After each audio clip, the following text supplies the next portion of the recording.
जय माता दी दोस्तों।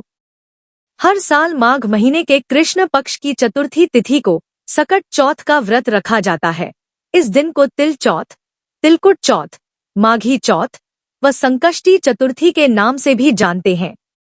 ऐसी मान्यता है कि जो भी भक्त सच्चे मन से इस दिन व्रत रखकर भगवान गणेश जी की आराधना करता है, उसकी सभी मनोकामनाएं पूरी होती हैं।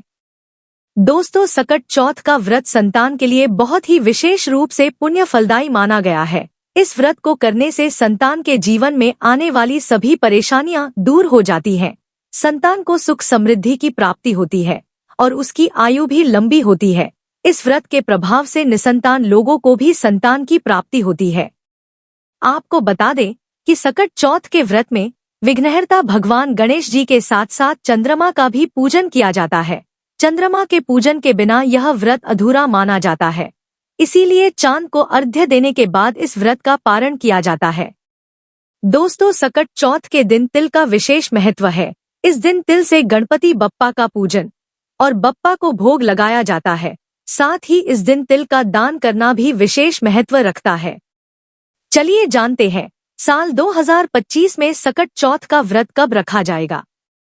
आपको बता दें कि माघ माह के कृष्ण पक्ष की चतुर्थी तिथि का प्रारंभ 17 जनवरी 2025 को सुबह 4:06 पर होगा और चतुर्थी तिथि का समापन 18 जनवरी 2025 को सुबह 5:30 पर होगा।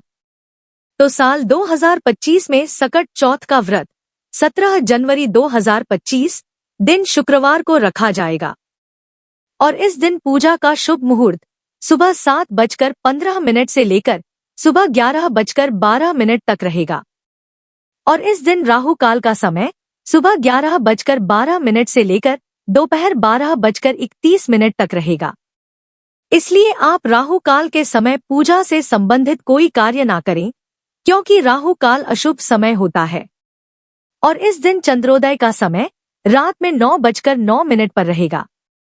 आपको बता दें, चंद्रमा को अर्घ्य देने के बाद सकट चौथ के व्रत का पारण किया जाएगा। चलिए अब बात करते हैं सकट चौथ की पूजा विधि के बारे में। दोस्तों, सकट चौथ का व्रत रखने वाली महिलाओं को प्रातःकाल सुबह जल्दी उठकर स्नान आदि करने के बाद स्वच्छ वस्त्र धारण करने चाहिए। संभव हो तो इस दिन लाल रंग के कपड़े पहनें और फिर दिन भर उपवास करने के बाद शाम के समय पूजा करें।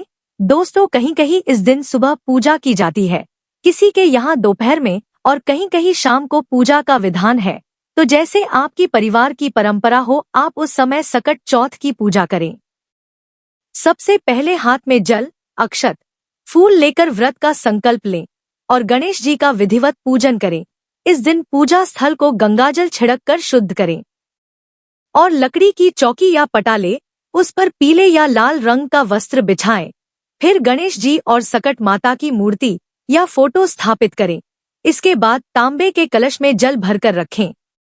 अब आप एक शुद्ध घी का दीपक जलाएं और भगवान को तिलक लगाएं, फूल माला चढ़ाकर उनका श्रृंगार करें। इसके बाद गणेश जी को दूर्वा अर्पित करें। अब तिल गुड़ से बने लड्डू जरूर अर्पित करें। इस दिन पूजा में तिल और गुड़ की चीज शामिल करना शुभ होता है। फिर तिलकुटा का पहाड़ बनाया जाता है। कहीं कहीं पर तिलकुट का बकरा भी बनाते हैं। पूजा करने के बाद तिलकुट के बकरे की गर्दन घर का कोई बच्चा काट देता है। इसके बाद सकट चौथ व्रत की कथा अवश्य सुनें और गणेश जी के मंत्रों का जाप करें और अंत में आरती करके पूजा संपन्न करें। दोस्तों, दिन भर निर्जला उपवास रहें। ध्यान रखें कि इस व्रत में अनाज का सेवन नहीं किया जाता है और रात में जब चंद्रमा उदय हो जाए तो चंद्रमा को अर्घ्य देने के बाद ही व्रत खोलना चाहिए। दोस्तों, जब चंद्रमा निकल आए तो सबसे पहले चंद्रमा को कच्चे दूध और चीनी मिले जल का अर्घ्य दें और अर्घ्य देते समय ओम चंद्राय नामा या ओम सोम सोमाय नामा मंत्र का जाप करें और चंद्रमा को धूप दीप दिखाएं और उन्हें भी तिल गुड़ का भोग लगाएं। इसके बाद उनसे संतान की दीर्घायु की कामना करें और परिवार की खुशहाली के लिए प्रार्थना करें। पूजा के बाद अपनी सास को बायना देकर उनके पैर छूकर उनका आशीर्वाद ले। इसके बाद ही तिल गुड़ का प्रसाद खाकर अपना व्रत खोलें। व्रत खोलने के बाद भी अन्न का सेवन न करें। इस दिन रात में फलाहार का ही सेवन करना है। संभव हो तो फलाहार में केवल मीठी चीज ही खाएं। सेंधा नमक के इस्तेमाल से बचें।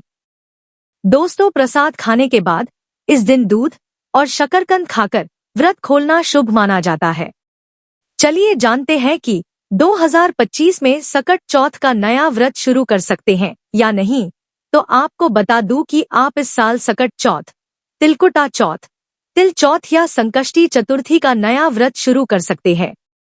जो भी पहली बार व्रत स्टार्ट करना चाहती है वो इस साल कर सकती है, क्योंकि इस साल किसी प्रकार का अधिक मास और मलमास नहीं है। आप लोग नया व्रत उठा सकते हैं।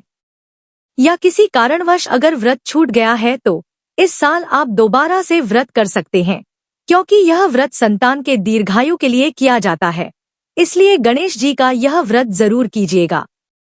तो दोस्तों, यह जानकारी आपको अच्छी लगी तो कमेंट में जय माता दी जरूर लिखें, और अगर आपका कोई सवाल है तो उसे कमेंट बॉक्स में अवश्य पूछ लें।